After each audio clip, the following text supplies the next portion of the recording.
भारतीय जनता पार्टीचा जय श्रीराम, जय श्रीराम. प्रभाग क्रमांक 13 मधील भारतीय जनता पार्टीचे अधिकृत उमेदवार प्रभाग क्रमांक 13च्या च्या सुनीताताई कामाठी, प्रभाग क्रमांक 13 च्या अंबिकाताई चौगुले, प्रभाग क्रमांक 13 च्या श्री सत्यताई जोरण, प्रभाग क्रमांक 13 चे उमेदवार श्री विजयजी चिप्पा यांच्या मध्यवर्ती प्रचार कार्याच्या उद्घाटन प्रसंगासाठी आपल्या सगळ्यांशी संवाद साधण्यासाठी आवर्जून उपस्थित असलेले सोलापूर भारतीय जनता पार्टीच्या शहराध्यक्षा आमचे मार्गदर्शक आदरणीय रोहिणी तळवळकर, प्रभाग क्रमांक 13 असे शहर मध्य विधानसभेत विविध क्षेत्रात काम करत असणारे व्यासपीठावर उपस्थित सर्व वडीलधारी मान्यवर, आजी माजी लोकप्रतिनिधी, विविध क्षेत्रात काम करणारे, विशेषतः भारतीय जनता पार्टीवर प्रेम करणारे सर्व सहकारी,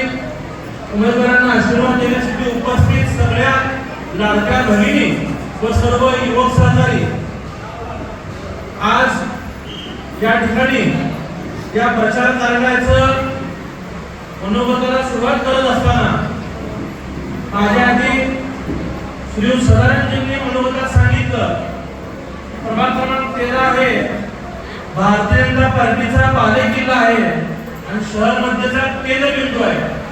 आता बालेकिल्ला म्हणजे काय, तर सगळ्यात भक्कम असलेला परिसर. आता परिसर भक्कम आहे म्हणजे की लोक तितके जास्त आले, इच्छुकी तितके लोकसंख्या जास्त आले आणि सगळे प्रभावी काम केल्याशिवाय बालेकिल्ला काही तयार होत नसतो. त्यामुळं उमेदवारी कोणाला द्यायची याचा खरा पेच आमदार म्हणून आमच्याकडे असतो, शहराध्यक्ष म्हणून रोहिणींकडे असतं, प्रदेशाकडे असतं आणि सगळे गोष्टी सामोरी जाताना पण कधी सामाजिक समतोल राखण्याचा प्रयत्न होतो, कधी भौगोलिक समतोल राखण्याचा प्रयत्न करतो, काही जुनं नवीन समीकरण राखण्याचा समतोल होतो. हे करताना सगळ्याच्या सगळ्या 40 लोकांना त्या पक्ष उमेदवारी देऊ शकत नाही. कुणीतरी 4 निवडायचं असतं, ते 4 निवडले म्हणजे ते 4 लाडके आहेत आणि बाकीचे 36 परके आहेत असं होत नाही. पक्ष संधी देत असताना मी निश्चितच व्यासपीठावरतील सर्व पक्षातील जुन्या सहकाऱ्यांना ज्यांनी अनेक वर्ष पक्षासाठी काम केलं, जे अनेक युवक पक्षाशी जोडले गेले, जे तळमळीने प्रत्येक उपक्रमात सहभागी घेऊन आपला सर्वोच्च पराक्रम पक्षासाठी करत असतात, त्या सगळ्यांना मी इतकं सांगतो की भारतीय जनता पार्टी ही कार्यकर्त्याची पार्टी आहे, भारतीय जनता पार्टी ही त्यागाची पार्टी आहे, भारतीय जनता पार्टी ही न्यायाची पार्टी आहे. आज आपल्यापैकी अनेकांना पक्ष उमेदवारी देऊ शकला नाही तरी तुमचं मन मोठं आहे की तुम्ही एक दिवस घरात बसताना पक्षाचा आदेश मानून तुम्ही पक्षाच्या उमेदवाराला निवडण्यासाठी एक पाऊल पुढे येऊन सगळ्यांनी जे आज या पक्षाच्या विजयासाठी एकत्रित परिश्रम करतात यासाठी मी आपल्या सगळ्यांचं कौतुक करतो, आपलं अभिनंदन करतो. परंतु मनोगत व्यक्त होताना मी सर्व ज्येष्ठ मान्यवरांचं, विशेषतः विजयाताई असतील, गांधीजी काका असतील, सदानंदजी असतील, भूपती काका असतील, कमशेट्टी असतील, दिलीप शिंदे असतील, अनेक जण पक्षाकडे प्रभावीपणे इच्छुक होते, महेशजी अनकुंटे असतील, सगळ्यांना काही न्याय देणं शक्य नव्हतं म्हणून मी सगळ्यांची मनापासून जाहीर व्यासपीठातून माफी मागतो.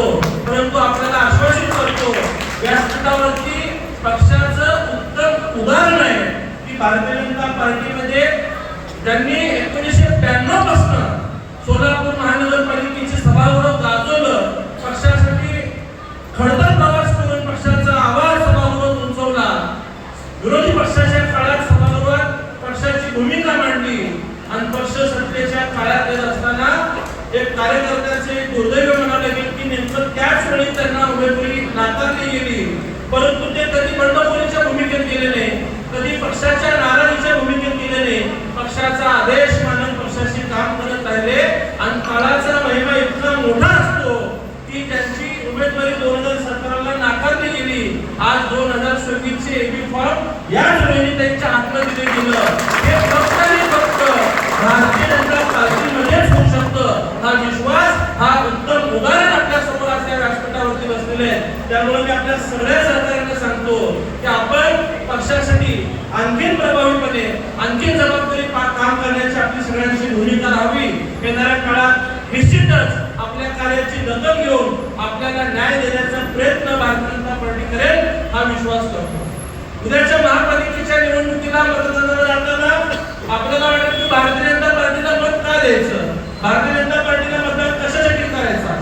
मी तर 2026 ला भारतीय जनता पार्टीतून आमदार झालोय, परंतु तुम्ही 2017 ची निवडणूक होण्यासमोर आठवा. भारतीय जनता पार्टीने जे शब्द दिलं ती सगळी कामं भारतीय जनता पार्टीने पूर्ण करण्याचा प्रयत्न केला. सोलापूर शहराला पाणी पुरवठा होण्यासाठी समांतर पाईपलाईन मंजूर केली.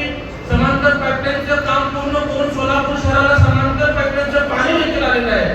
आज मी आमदार झाल्यानंतर पाहायचो की संपूर्ण शहराला 5 दिवस आड पाणी यायचं. म्हणजे आलेला दिवस आणि येणारा दिवस जर सोडला तर 7 दिवस आड 7 दिवस लोक पाणी म्हणायचे. आज समांतर पाईपलाईन चालू झाल्यानंतर शहराच्या गावठाण भागात आज 3 दिवस आड पाणी पुरवठा होत आहे. शहराच्या मध्यम भागात 4 दिवस आड पाणी पुरवठा होत आहे व शहराच्या हातवड भागात 5 दिवस आड पाणी पुरवठा होत आहे. ही बाब कुठेतरी मी मुख्यमंत्री साहेबांकडे मांडली की साहेब पाण्याचा दिवस म्हणजे आमच्या सोलापूरला शाप आहे आणि सोलापूरला जर रोज पाणी करायचं असेल, रोज पाणी द्यायचं असेल तर 892 कोटी रुपयाची योजना मंजूर होणं गरजेचं आहे. मी त्या बैठकीला होतो. फेब्रुवारी महिन्याची ती बैठक होती, मार्च महिन्याची अधिवेशनाच्या काळात. अनेक राज्याच्या मोठ्या अधिकाऱ्यांनी सांगितलं काल परवा सोलापूरला समांतरसाठी 1000 कोटी दिले असताना आता पुन्हा नव्याने 892 कोटी रुपये कसे द्यायचे. मी बैठकीत पोटनिवडणुकीत बोललो की साहेब फक्त नदीवाटी येणारं पाणी पाईपलाईन वाटी येत आहे, पण जर हातवड भागाला आणि विशेषतः शहरातल्या गावठाण भागाला जर रोज पाणी द्यायचं असेल तर ही योजना पूर्ण झाल्याशिवाय आपण पाणी देऊ शकणार नाही. आणि त्यावेळेस मला तरी आजही वाटत आठवत आहे की मुख्यमंत्री साहेब स्वतः अधिकाऱ्यांना बोलले सोलापूर हे महत्त्वाचं जर पाण्याचे दिवस कमी होत नसतील तर समतोल पाणी पुरवठ्यासाठी, समतोल म्हणजे काय, समान पाणी पुरवठा सगळ्या भागाला होण्यासाठी 492 कोटी रुपयाची योजना मंजूर करण्याची भूमिका त्यांनी घेतली. सातत्याने मी असतील पालकमंत्री जयकुमार गोरे असतील आम्ही वर्षभर या पाईपलाईनसाठी पाठपुरावा करत राहिलो. आज मला माझ्या पक्ष नेतृत्वावरती अभिमान आहे आणि त्यांनी या 892 कोटीला मंजुरी दिली आणि त्याचं टेंडर सुद्धा निघालं. आज